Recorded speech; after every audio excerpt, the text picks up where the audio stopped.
water. It's fine. You can grab mine Okay. too. Oh, sure. Ready? Ready. Oh my gosh, we're doing this. We've been talking about this for so long. We finally are doing this. Mm-hmm. I don't know. Just get close to you. Hit your knee again. That's fine. I don't know if I love that I can see us while we're doing this. Like, I feel like it'd be better if I, like, maybe we should like put like a sheet of paper on there or something. I can just like fold it down. Maybe I'm too vain for that. I need to check myself out. No, just kidding. No, but we're doing this. We have video. We do. Set up, and this is our first video. And I was just telling Miles this, like, it's totally an amateur setting, but I love it because that's just where we're at right now. We're amateur podcasters. And you pointed out we're also self-funded. Yes. So, we have no sponsors. So if you know anyone that wants to sponsor us. So feel sorry for us and pay us. Just kidding. No, I'm like fidgety. Ooh.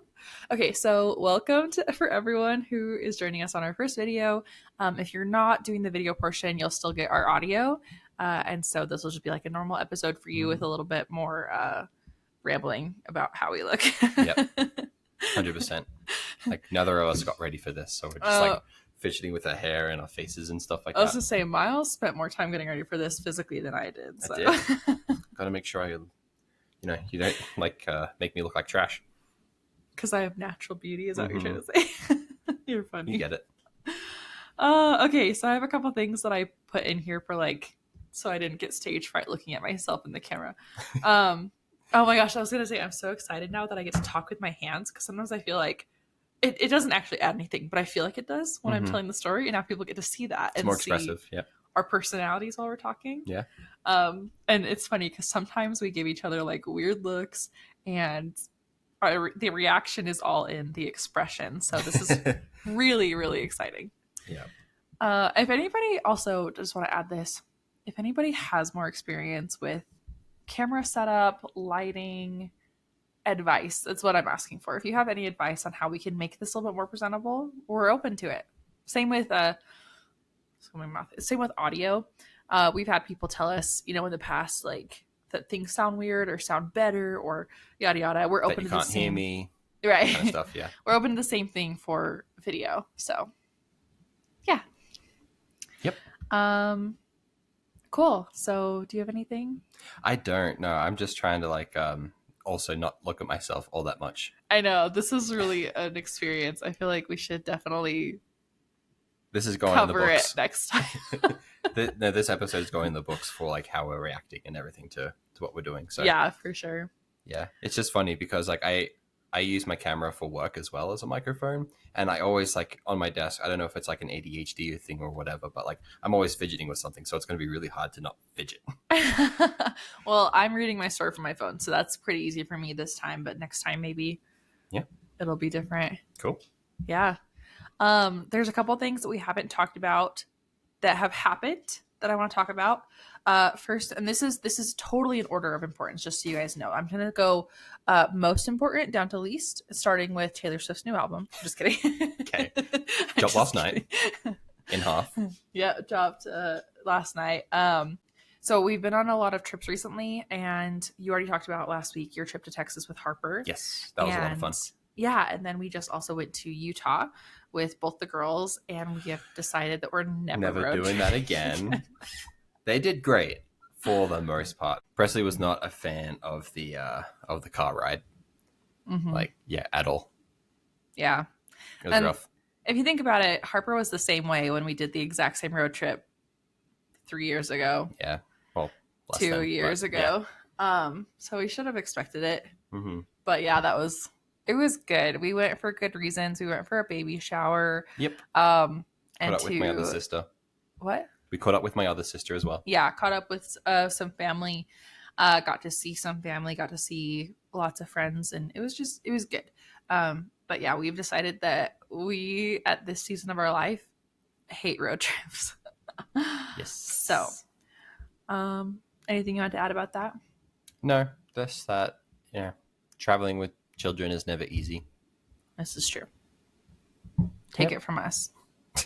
Just take our word for it. I also wanted to talk about this last week, but I forgot. So last week, was closer to April Fool's Day. So I guess it's been like, this is our third episode since then. Mm-hmm. But last year I talked about some companies that did April Fool's jokes as companies. Sure. And so this year I kind of started keeping track of some of the ones that I noticed on social media. Cool. And it's funny because I only actually wrote down 3 of them. But I thought these ones were funny. And of course, 2 of them were about cookies. One of them was Oreo cookie. Okay. Their April Fool's joke was that they were going to release 2 different kinds of cookies. One of them was just the cookie. One of them was just the cream. And everyone's like, no, don't make this as a joke. Make this be real. No one would buy the cookie though. I know. It'd be like so sad. Yeah. Wouldn't that be funny though? I feel like I guess people use those cookies in like recipes. Yeah. You could use it for like Oreo cheesecake and stuff like that. Ooh, yeah. I feel like cheesecake, somewhere yeah. on the black market we can find just the cream. Oreo cream. Well. I'm just kidding. And then the next one was crumble. So last year theirs was disgusting. They did It's the dog food crab. dog food cookies. Ugh, it's so gross. Yeah. Just the visual of it. And then this year, oh crap, what did they do? I might have to look it up really quick. Oh, it was mood cookies, color changing frosting. That's what it was. I thought that was clever. It's like if you're angry, you get red frosting. Yeah, exactly. And then the last one they wrote down was Barnes and Noble. They made an announcement that they're changing their company name to Barnes and Nobles because everybody says it that way and it's wrong. Yep. So that is That's pretty like clever. It's like that conversation we have of like people adding X's into everything, like espresso, especially. Oh, I hate that it's like so much. Barnes and Nobles. It's just Barnes and Noble. Barnes and Noble. Yeah. Anyways, those are honorable mentions I wanted to bring up. We had a Barnes and Noble close down. Was it last year here in town? And then they reopened another one. Mm-hmm. So that was kind of interesting. Yeah. Yep. It's like goodbye. Hi again. Have you heard this is such a weird topic. Have you heard the phenomenon of people needing to go to the bathroom after going to Barnes & Noble? No. Or Target? It's like you start walking through like a bookstore or Target and all of a sudden you like really have to go to the bathroom. Not heard that. Oh my gosh, Miles, this is a thing. I don't believe this happens.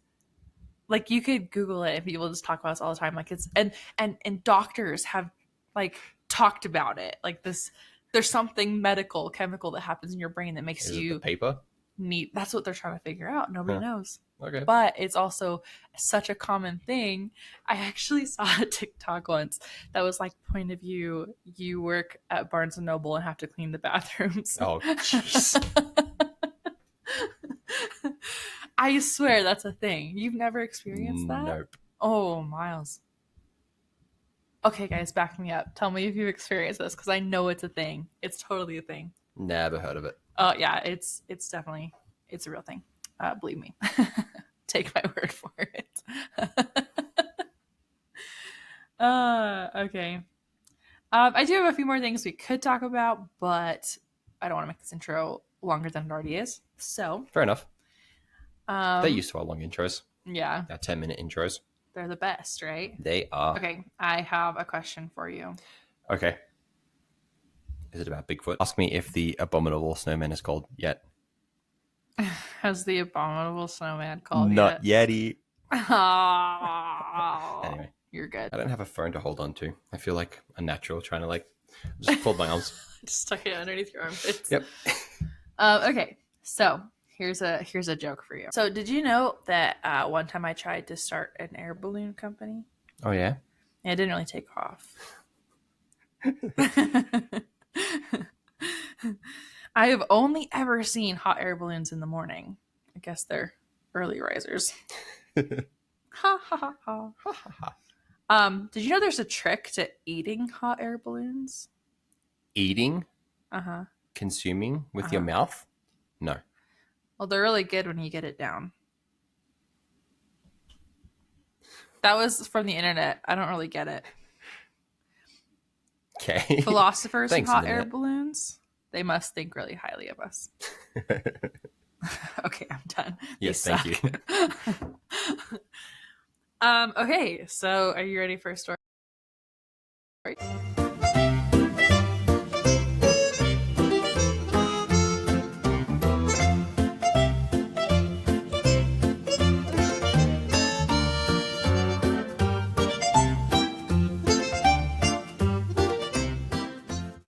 Before we get started, though, Miles, you have a little shout out you wanted to do? Yes, it is Bigfoot Day this week. I can't remember exactly what day it was, but yeah, Bigfoot Day Bigfoot was Day. this week. If you live anywhere close to Estes Park, they're actually having like a party thing for it. Hey, yo. We considered going to it, but we're poor, so now we have 2 kids.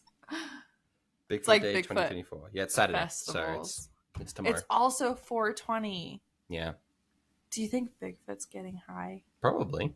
in Estes Park It's legal in Colorado. on a hot air balloon? This is like the ultimate paradox right now. That's how Bigfoot escapes everyone's sightings. Is he just hangs out in a hot air balloon? That makes sense, actually. Mm. I feel like I've just unlocked his secret. Yeah. Search the skies, guys. That rhymes. Okay. We should put that on a t-shirt. Looking for Search- Bigfoot? Search the skies, guys. Especially when you're high on 420. Yeah. Okay. You dork. Okay, back to me, myself, and I. Do you have any idea what we're talking about today? Hot air balloons. We are. Around the world in 80 days. No. We are telling another post-World War II story. I love those. Yeah. I love those. That takes place in Germany. This one is a pretty famous story, actually, that Disney made a movie off of. The movie is called The Night Crossing. Never heard of it. I think that's what it's called. Hold on. Let me just double check. I need to take everything away from this table besides our microphones because I'm fidgeting again. Yeah, The Night Crossing. Okay. So let me set the stage. You know about World War II. Yeah. Right? Sure, most people do. I would hope so, considering we've talked about it a lot. But It's our during favorite topic. World War II, when Germany lost, basically there became this really big divide where the Allies, so the like US and then Great Britain, they took half of Germany, whereas the Soviets took the other half. Okay. Basically. And so there was the West and the East, and that is when the Berlin Wall came up. It was to divide those and to essentially stop people from crossing over or immigrating over from one side to the other. Gotcha. Into the territories. So the Berlin Wall was... Stop. I hate those ads. The Berlin Wall was built in 1961 between East and West Berlin. The official purpose of the wall was to keep so-called Western fascists from entering East Germany and undermining the socialist state, but it was primarily served to basically keep people from going from the East to the West. So Makes to keep sense. people in the East and stop them from going to the West. Gotcha. The Berlin Wall stood until November 9th, 1989. So, 19 years? 18 years? What? 1989. 28 years. I can do math. What? What were you talking? Oh, when the difference between when it was put up and when it was taken Like down? how long it stood. Oh, okay. I gotcha. I was Yeah. confused what you were doing there for a second. 28 years the wall lasted. Because I can math. Hey, same. I've lasted 28 years. Same. Well, yeah, you have now. Because we already said this because the Illuminati never came for me, so. Yep. Happy birthday, by the way. Oh, thanks. What'd you get? We already talked about this. How much does your husband love you? Oh my gosh. Okay.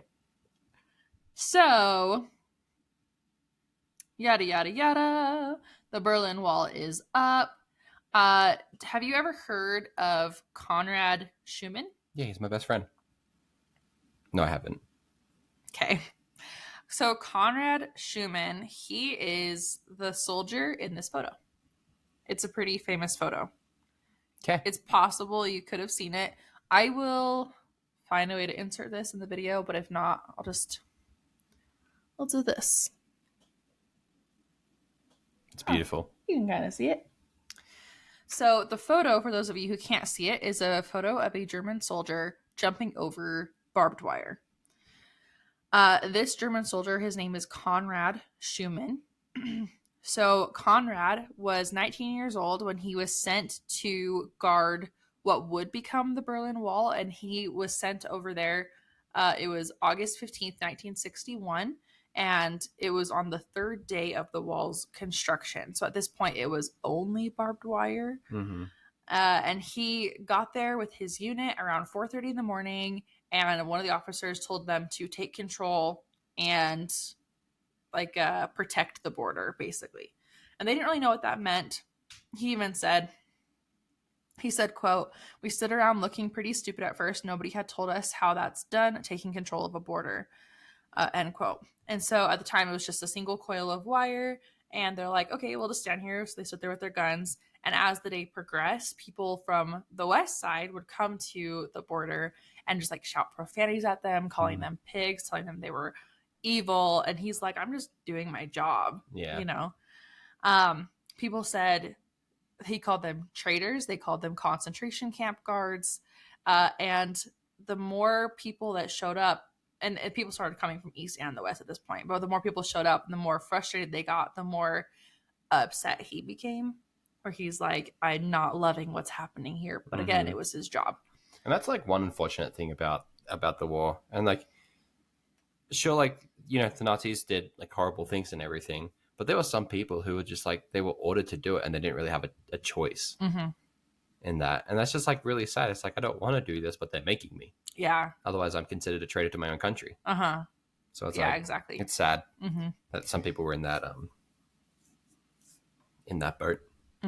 Like, even though they did terrible things, it's like, well, I have no choice. Right. Well, in this case, he wasn't doing anything terrible. He was just guarding it. Like, he was just standing there. But there were still like leftover feelings from the war. Sure. Yeah. So people probably just like. Well, and just to kind of like prove your point, people did do horrible things. So he just wasn't specifically one of them. True. So he realized that, okay, so what had happened during this day, at one point, a young woman came to the wall from the east side and met her mom, who was on the west side. And she handed her mom a flower and said, those people over there, pointing to Conrad, they won't let me cross anymore, so I won't be able to come see you. Aww. And that kind of like broke him. And he said at that point, he realized that he would be spending the rest of his life keeping his fellow citizens imprisoned and therefore being a prisoner himself. So he decided that this was not the life he wanted to live.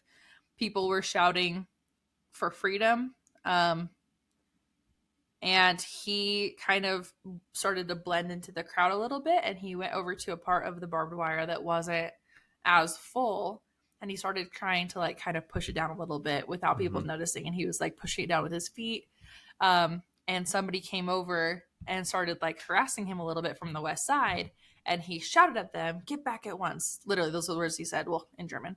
And Can then you say it in German? No. And then he whispered to him, "I'm going to jump, you gotta move, so get back at once, you gotta move, get out of here." And at this point, he waited until the East German police were facing away. So it was roughly around 4 p.m. And then he quickly jumped over the barrier. At that point, he dropped his submachine gun, ran north, and then he jumped into the back of a police car from the west side because the police had caught wind that one of the soldiers wanted to jump to safety into their territory. And so they were there ready to be his backup, which I thought was pretty cool. Yeah. So he jumped into their police car. They took him away. And that was photographed by Peter Leibing. And the photograph, which is entitled "The Leap into Freedom," quickly became an iconic image of the Cold War and was featured at the beginning of the movie Night Crossing. All right. Yeah, so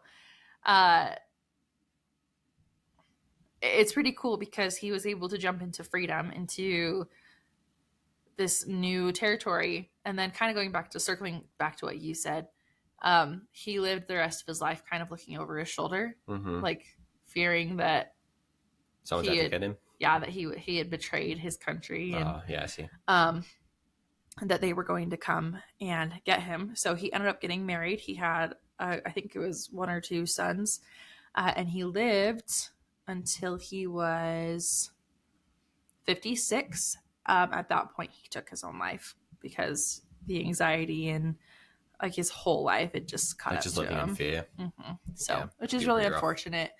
But that photo has inspired a lot of people, especially during this 28-year stunt with the Berlin Wall. Yeah. So Conrad is just a little part of the story. The main story that I want to talk about is the balloon escape with the hot air balloon. And to be honest, it's exactly how it sounds. There's not really any surprises or secrets, but it's a really cool and inspiring story. So I'm really excited about it. All right. So we're gonna get right into it. So I couldn't figure out if this person was real or not, or if he was just a character they put into the movie. Okay, so the movie starts out in April of 1978 in a small town in Thuringia. I should have looked up pronunciation if I did not. Anyway, so it starts off with a teenager. His name is Lucas Keller. Lucas Keller, I don't know if he was a real person or not, but he is in the movie, and he's the first person in the movie who attempts to make an escape over the wall. Mm-hmm. And what he does is he rides a bulldozer through the inner German border zone, but then is shot down by guards and left for dead. At this point, the news circles back to the Keller family, who are enjoying a picnic with their friends, the Strelzyks. Okay. With their friends, the Strelzyks and the Wetzels. At that point, the entire Keller family were taken in by police, and that's kind of like the unfortunate start to the story, right? At this point, it's 1978, so the iconic jump of the Berlin Wall happened 17 years ago. Did I do the math right? 61. Yeah. Mm-hmm. So Peter Strelzyk, who is one of our main characters, and Gunther Wetzel is the other guy. These two are the husbands of these two families, right? Okay. So they're the dads, the husbands, whatever. They, at this point, when they find out about when they find out about Lucas, they're of course really frustrated and upset, and they're tired of living this way, and like they're tired of hearing about people trying to escape and then being killed or being arrested for it, right? So at that point, they decide they need to find a way to get out, but they need to do it in a way that's not going to get them killed. And so they start to kind of explore ideas. They initially wanted to build a helicopter, which was really ambitious, and they realized pretty shortly after that idea came forward that there was no way that they were going to be able to get an engine strong enough to actually power it. So they started moving on to other ideas. They thought about like gliders and things like that. And then eventually they came to the idea of using human catapults. Just kidding. And then you go splat on the other side. Wow, that's gory. That's not where I was going with it, but you can get caught in a tree and anyways, no, so they had thought about gliders, and then eventually they came to the conclusion that a hot air balloon is probably going to be the safest, because walking through the wall was not a thing. Climbing over it wasn't going to be a thing because they would have been shot down. And the guards, it was pretty notorious and known that they were under the instruction to stop people from crossing by any means necessary, including lethal force. Oh. Yeah. So they knew if you attempted to escape, you could be killed. Most likely would be. So they began research into balloons, and their plan was to escape with their wives and the total of 4 children. It was 2 children per family. And the ages were 2 to 15. Okay. So between the 4 kids. They had calculated the weight of all 8 passengers and the craft itself to be around 750 kilograms or 1,650 pounds. And then they determined that a balloon capable of lifting this weight would need to hold up to 2,000 cubic meters, which is 71,000 cubic feet of air heated to 100 degrees Celsius or 212 degrees Fahrenheit. Okay. I don't know how they figured this all out, but they were pretty smart. Mathematics. The next calculation was the amount of material needed for the balloon, which was estimated to be about 800 square meters or 8,600 square feet.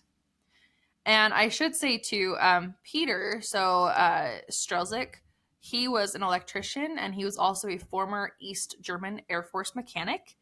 And then Gunther Wetzel was a bricklayer by trade, but at this time they had been colleagues from working together at a local plastic factory. Okay. And they had been friends for about 4 years, and they both talked frequently about their desire to flee.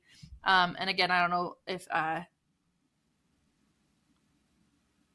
Lucas, thank you, if Lucas was real or not, but that is what inspired them to actually take action in the movie.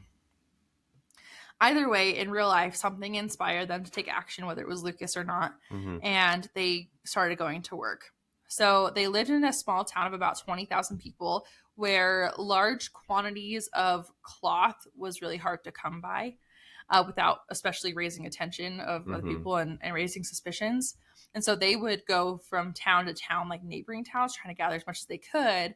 And they finally traveled about 31 miles to a town called Gera, or 50 kilometers for those of you who like kilometers. Yeah. And that's where they purchased a 1 meter wide roll of cotton cloth, which totaled about, in rolls of cotton cloth. Just okay. Gotcha. Yeah. Sorry. It was like a roll of it. But it was a 1 meter wide roll. And it was in total about 850 meters or 2,700 square feet, or feet in length. And they basically told the department store that they needed it for a friend, for tent lining for their camping trips, because they're part of like a camping club.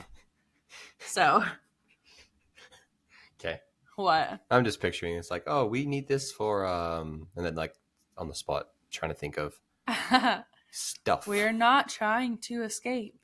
We just want to go camping and to build our own tents. It's from for scratch. A science project for school.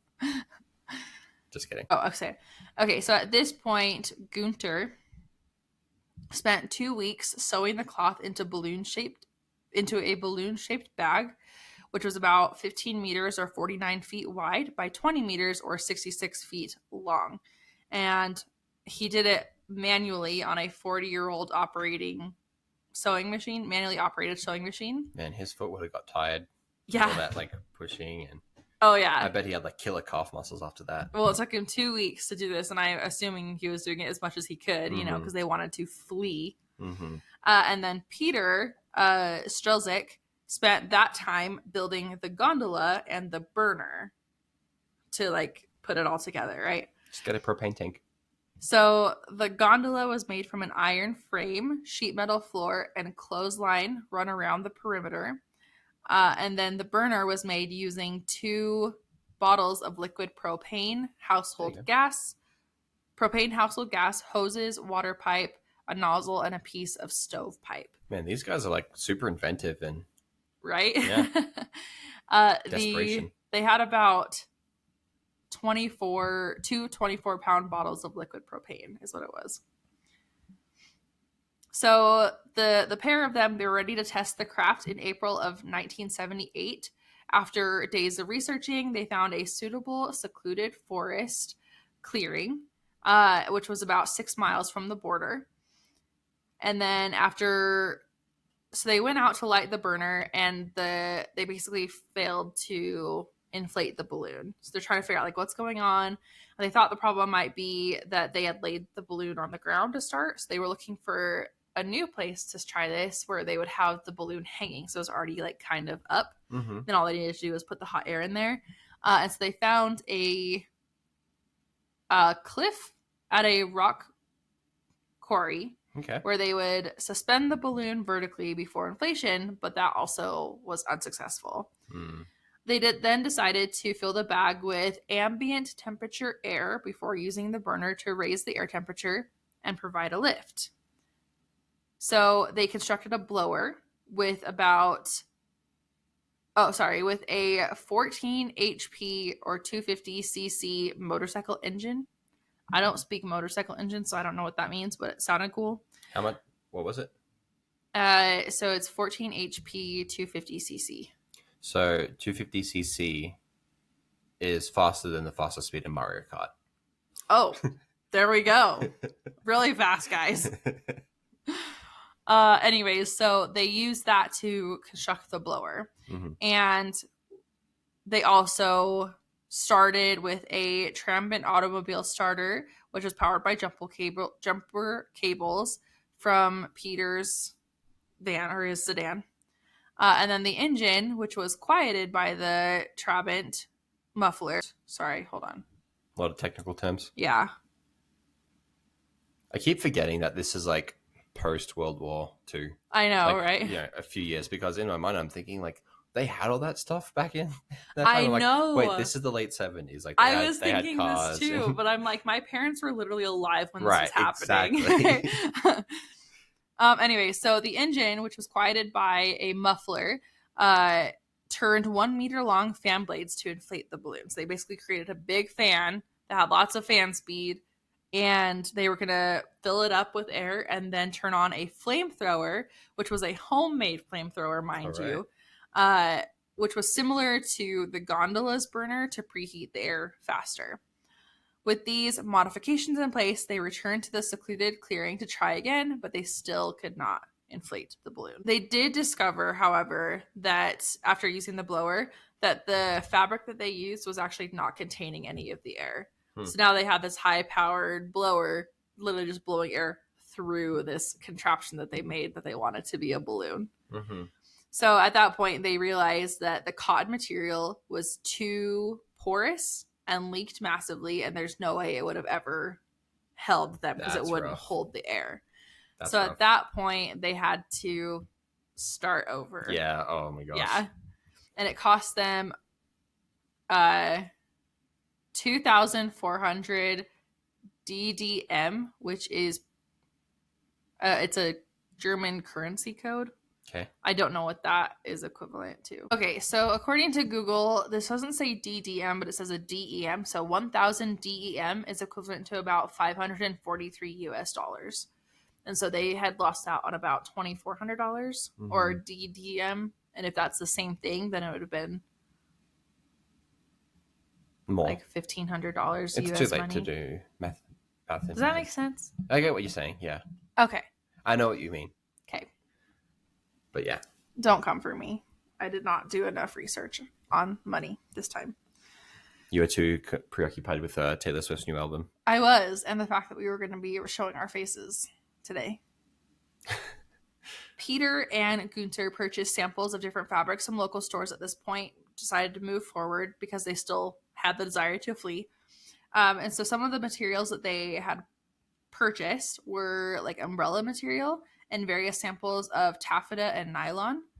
And they used an oven to test the material for heat resistance. In addition, they created a test rig from a vacuum cleaner and a water-filled glass tube to determine which material would allow the vacuum to exert the most suction on the water, and consequently which one was the most impervious to air. What did these guys do for work again? One was a bricklayer, the other one was a mechanic. They worked together in a plastic factory.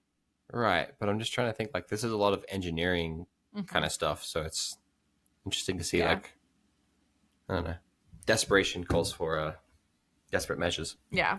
As they say, I think, sometimes. Yeah, they had a lot of creativity, and they didn't have Google. Yeah. Because fun fact, Google wasn't invented until 1988. I know that because we're older than Google. 1988? 1998. There you go. Guys, I don't sleep anymore. It's fine. Just You don't?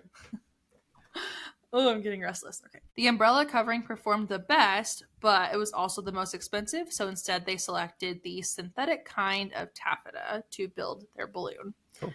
To purchase a large quantity of fabric without arousing too much suspicion, the pair again drove to different cities. This time, they traveled about 100 miles or 160 kilometers to a new town. And their new cover story was that they belonged to a sailing club and that they needed materials to make sails.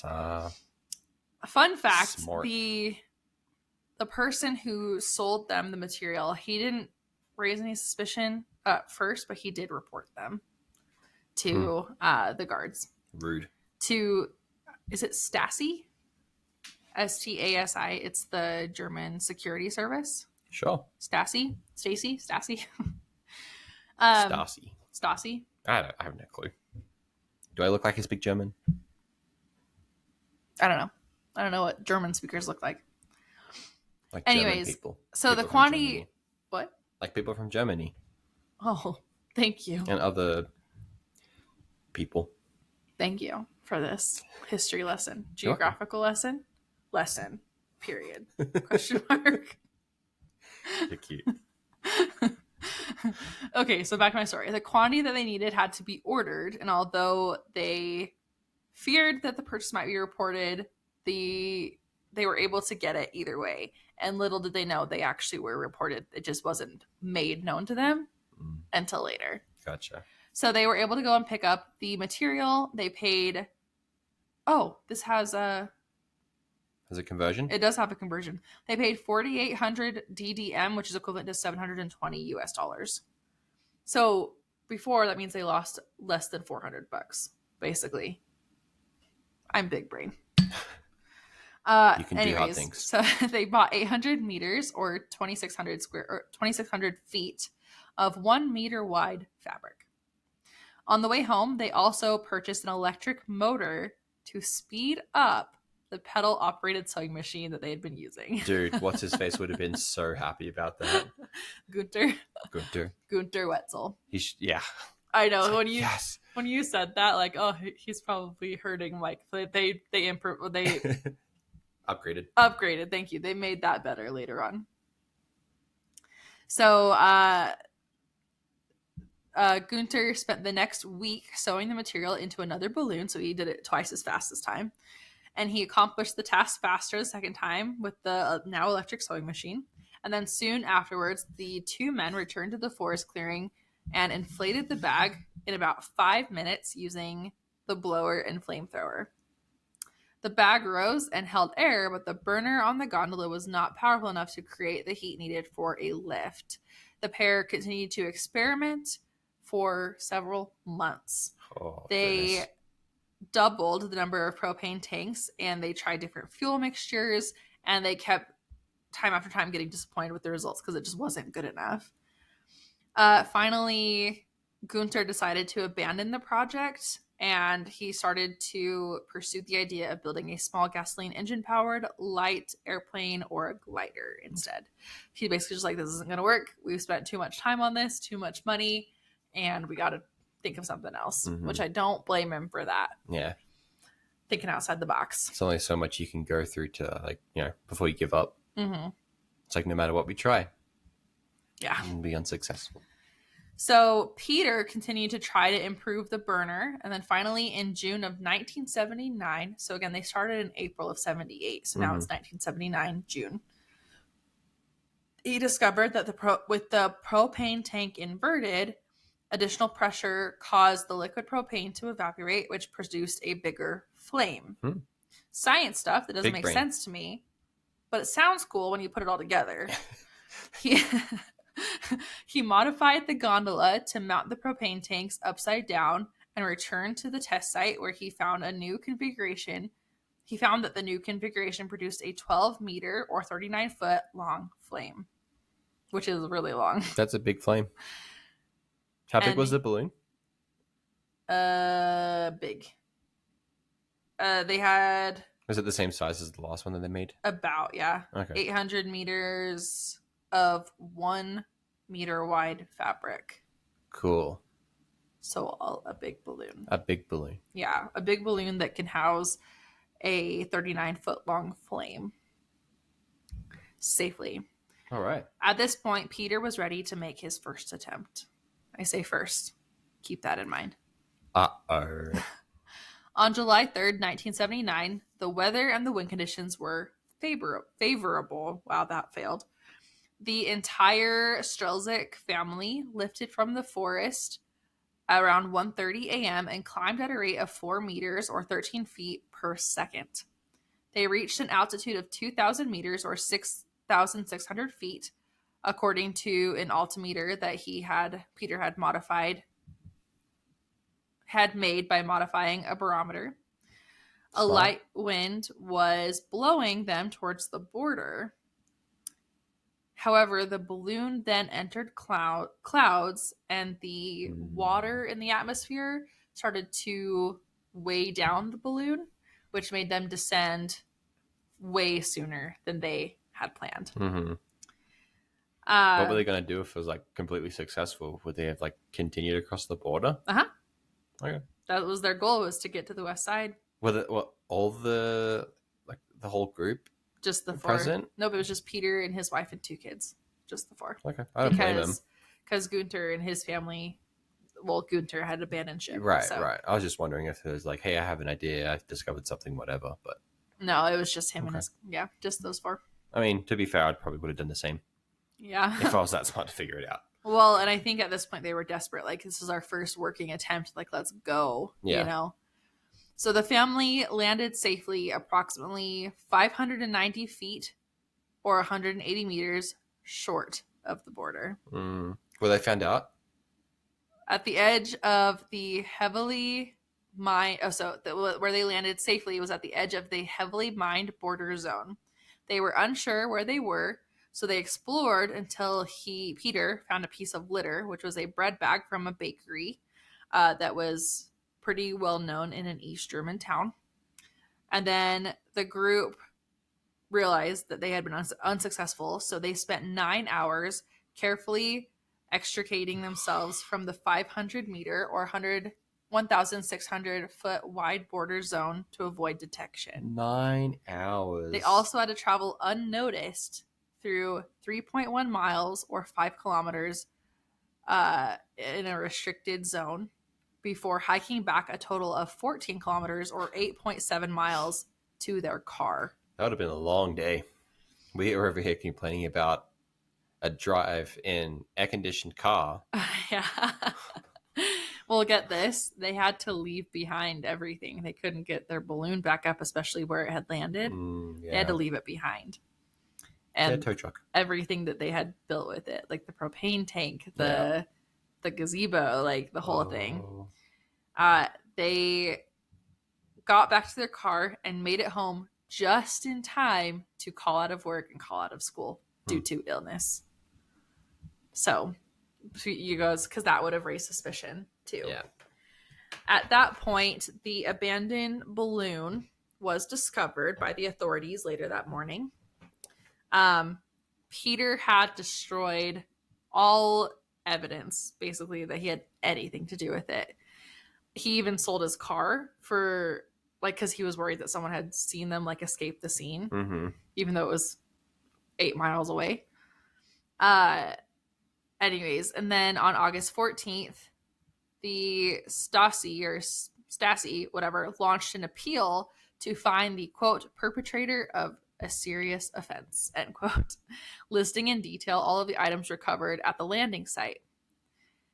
One of the items that was recovered was a pill, like a blood pressure medication pill, that, spoiler alert, later was linked right back to Peter's wife. So they were able to find the pharmacies that it came from and find out which patient had bought it.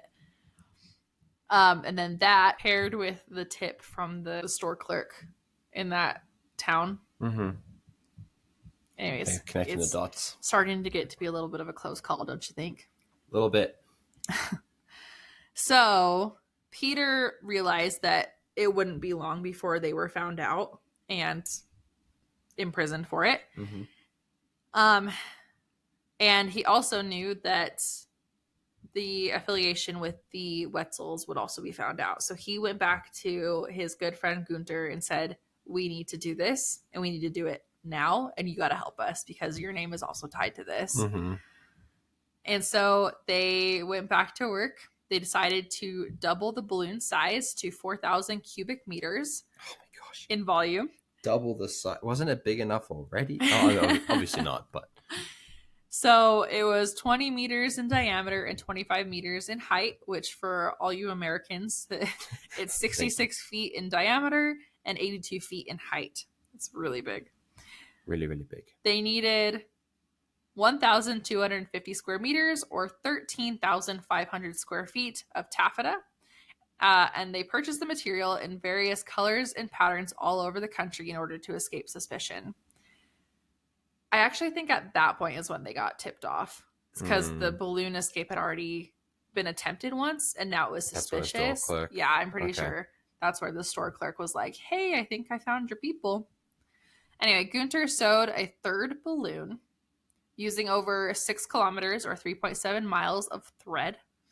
And Peter rebuilt everything else as before. In 6 weeks, they had prepared the 400-pound balloon, 180 kilograms, and a payload of 550 kilograms or 1,210 pounds, including the gondola, equipment, and cargo for the two families, including the two families. They were very confident in their calculations at this point, so they found the weather condition. They watched the weather, found the perfect conditions on the night of September 15th, when a violent storm came in, bringing in with it the correct winds to blow them over the border. The two families set off for the launch site in Peter's replacement car and a moped, and then they arrived at the scene at 1:30 a.m. on the 16th of September. I want a moped. It took them 10 minutes to inflate the balloon and an additional 3 minutes to heat the air, and they lifted off just after 2 a.m. The group failed to cut the tethers holding the gondola on the ground at the same time. So they did get to it, but it tipped, which caused the flame to catch the side of the balloon on fire. Oh my gosh. Thankfully. These poor people. Was it raining? Just kidding. Thankfully, they had brought a fire extinguisher Smart. in case of an accident such as that. And they were able to put the fire out almost immediately. They climbed 2,000 meters or 6,600 feet in 9 minutes, drifting towards West Germany at 30 kilometers or 19 miles per hour. How many knots is that? No idea. Just kidding. The balloon flew for 28 minutes, where at that altitude, the temperature was around -8 degrees Celsius or 18 degrees Fahrenheit. Did they bring warm clothes? In an unsheltered gondola, which consisted solely of clothesline railing. They probably were not prepared, but it was only a 28-minute escape to safety. Still, that's enough. A miserable 28-minute, yeah. You can cuddle together. I guess so. And I guess maybe the heat from the what's it called? Yeah, the flame. So I can't remember exactly where I read this, but they were literally within a day or two of getting caught. Like if they had waited probably 48 hours later, they would have gotten caught because the police did come and raid their home like after they had left. So, and that's because that's when they found the pill and they were able to trace it back to her. And then the tip happened and everything. So literally like within a day or two. And I'm sure this Disney movie had it down to the very last second, you know? Yeah. But it's suspense. Basically what it feels like, right? Yeah. So, especially with all of that close calls and all that stuff. Well, it's not over yet. So they miscalculated a little bit. Okay. It was a miscalculation in the design of the balloon, which resulted in the burner being too long, which caused too much pressure in the balloon, which caused it to rip while they were in the air. However, as the air was rushing out, they were able to relight the flame because it got extinguished at that point too. They were able to relight it with a match that kept it afloat, and they had to do that several times before actually landing. That'd be scary because, I mean, that's not a small flame. No, it's not. And you're like over there, like striking a match and you're like falling to the earth. Like, obviously, I'm sure the balloon had a little bit of a catch for them, but you're still falling to the earth while it was happening. They were able to relight the flame with a match and had to do it several times before the group officially landed. And at one point, they increased the flame to the maximum possible extent and rose to 2,500 meters or 8,200 feet, which is pretty impressive. Yeah. They later learned that they had been high enough to be detected, but not... Sorry, they were high enough to be detected, but not identified. Okay. So they were seen, but nobody could figure out who they were. And they actually had a radar on them because the West German air traffic controllers had spotted them, and they couldn't get their spotlights up to reach them. That's how high they were. But they knew they were there, and they're watching them like, what the heck is this? They'd also, from the East German side, a night watchman had spotted them and reported an unidentified flying object heading towards the border. And they sent a helicopter after it to figure out what was going on. But at that point, it had already crossed the territories. Wall. Yeah. Hooray. Yeah, I know, right? It's like you could almost breathe for them. The tear in the balloon meant the group had to use the burner much more often, which greatly limited the distance that they could travel. And they were just, I'm sure, praying that it was enough, right? Gunter later said that he thought that they could have traveled about 31 miles or 50 kilometers had the balloon remained intact. But they made it out. They made out the border and saw some searchlights. When the propane ran out, they descended quickly and landed near the town of, I think it's Naila is how you pronounce it, or Naila, which is a West German state in Bavaria. They made it to West Germany. Yeah, so they had landed 10 kilometers or 6 miles past the border. Awesome. On the west side. The only injury was suffered by Gunter, who broke his leg when they landed. Various clues indicated the families that the balloon had made it across the border, which included spotting red and yellow colored lights, which is not common in East Germany. Small farms, in contrast to the large state-run operations in the East. Another clue was modern farm equipment, unlike the older equipment used in East Germany. And then 2 Bavarian state police officers saw the balloon's flickering lights and headed over to where they thought it would land. And when they arrived, Peter and Gunter went up to them and just said, "Are we in the West?" They said, "Yes, you are." And they immediately just hugged and celebrated, and they brought their families out from hiding, and they all just immediately they knew they were free and they had celebrated. So now it's like, big weight. Yeah. So at that point, as a result, East Germany did increase their border security. They closed all small airports close to the border and ordered planes to be kept further inland so that they couldn't make an escape the same way. And propane gas tanks became a registered product, and large quantities of fabric suitable for balloon construction could no longer be purchased. Mail from East Germany to the 2 families was also prohibited from crossing the border. So they were not allowed to have their mail. The East Germany people were mad. Peter's brother, Eric, found out about the escape when he was arrested. And he was, it was 3 hours after they had landed, basically, and he was arrested and taken into custody. And he was charged with aiding and abetting escape, as well as Peter's sister, Maria, and her husband. And they were sentenced to 2.5 years in prison because of it. However, the 3 family members were eventually released with the help of the Amnesty International. And then the 2 families that did escape, they initially settled in Naila, where they landed. And then Gunter got a job working as an automobile mechanic, and Peter opened up a TV repair shop. Okay. Again, that sounds like it shouldn't be happening there. TVs. Right. But it's almost 1980 at this point. Due to pressure from the Stasi spies, the Strelzyks moved to Switzerland in 1985. And then after the German reunification in 1990, they returned to their own old home in East Germany, because at that point, that was when they broke down the border. But this is still like 11 years later.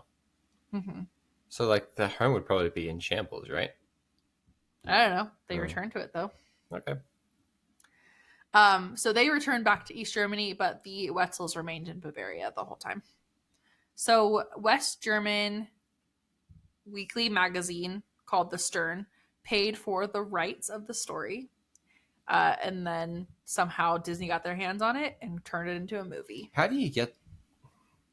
That's always something I've wondered. Like, how do you get the rights on a story like that, you know? Yeah. Probably basically saying, like, we have the right to make profit off this story.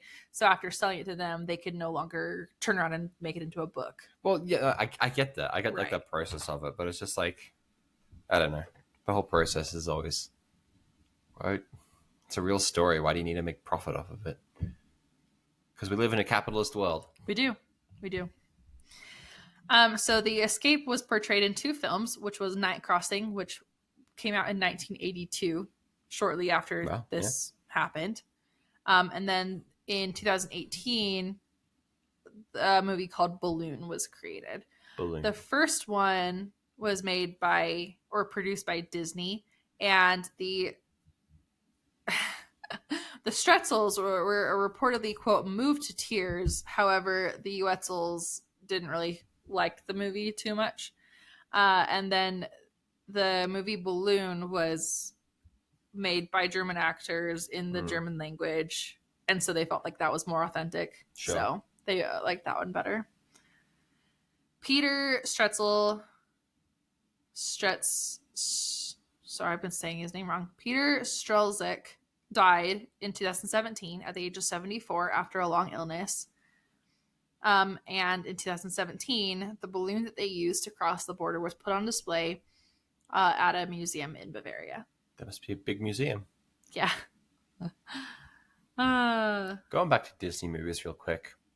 I said for a few years, that Disney should start remaking like the classic movies, like the ones like during like the 50s and stuff like that. So things like, 20,000 Leagues Under the Sea. That would be a movie I would go to watch like right now if they released that. Yeah, but instead they're doing all the sequels and live action remakes. Like focus on like the ones that, so those old ones that are like really cool stories, right? Disney, if you're listening, you're not, but whatever. Disney, don't be listening. 20,000 Leagues Under the Sea. Like just remake that movie. You could do so much more with it now with like the CGI and stuff. We should watch it. Okay.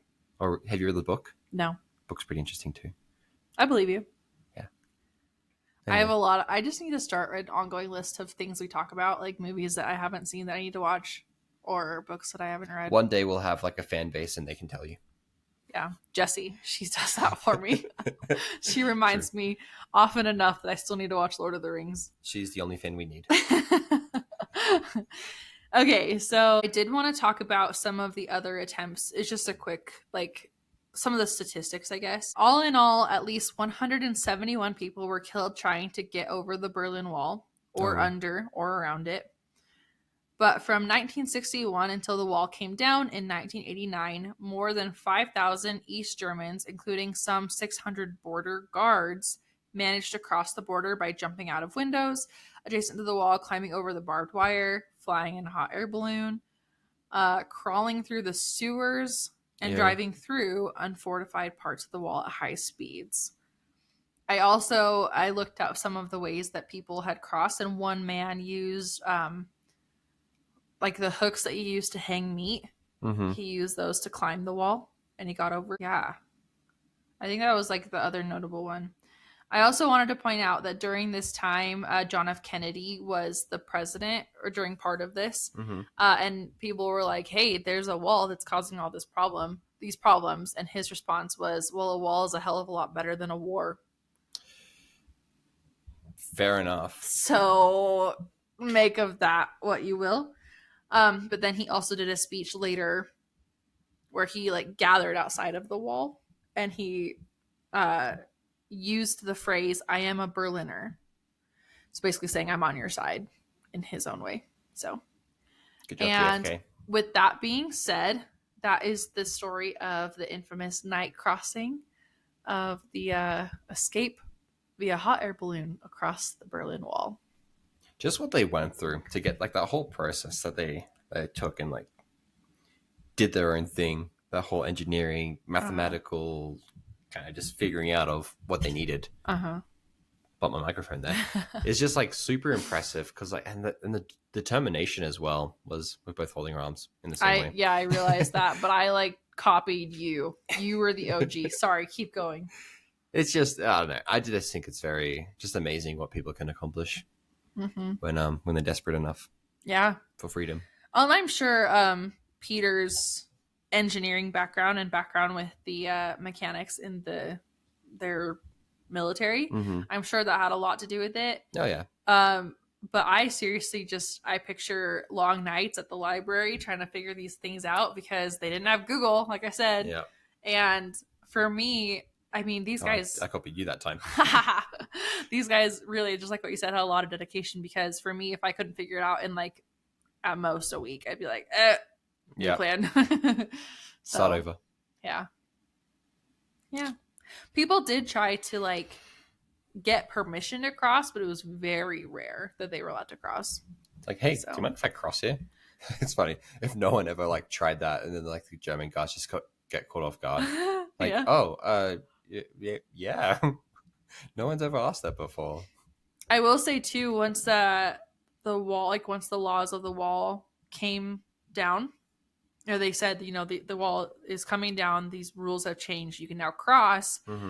That I want to say that night or that week or something, like within a few hours, essentially, over 2 million people from East Germany went to West Germany just to celebrate. I didn't even know that there was that many people in Germany. I'm just kidding, but that's a lot of people. 2 million people had visited within like a week's period. And they said it was basically just like one big block party because everybody was just so happy. Did they do like at least some border patrol on that as well? Because that would have taken a long time but if they did. Think about like some of these people got separated from family members. Like imagine like your parents lived in West Germany and you lived in East. That's 28 years that you were not allowed to see them. Yeah. You know, if you never attempted to cross, they didn't assuming have that you're alive. Yeah, exactly. So it's like they're seeing people they haven't seen in so long, and they have all these freedoms. Because before the wall came up, people would go back and forth daily. Some people would live in West Germany and work in East Germany, or their favorite movie theater was in West Germany and they lived in the East, you know. They prefer West Germany bread over East Germany bread. Exactly. Because bread's important. You get it. It is. Very important. Anyways, thanks for... make bread. Sure. Maybe tomorrow. It's late. Okay. Yeah. Whatever Kourtney's you want. going to a concert tomorrow, leaving me by myself with 2 children. I am. This is actually happening. Yep. Thanks everyone for coming, and I hope you enjoyed watching our faces for the first time. We will get better at this. If any of you have braved our first few episodes of the podcast recently, you can hold through this. I'm just saying, there was lots of improvements at that point. There will be lots of improvements here. We will get better. And I will be better at taking notes. I was so preoccupied with the whole camera thing. It was making me nervous. Really? Yeah, it was. I was like, what if we flop on our tushies? People love us. That's true. They're not here for our quality. Well, no, we have quality stories. They're there for our personalities.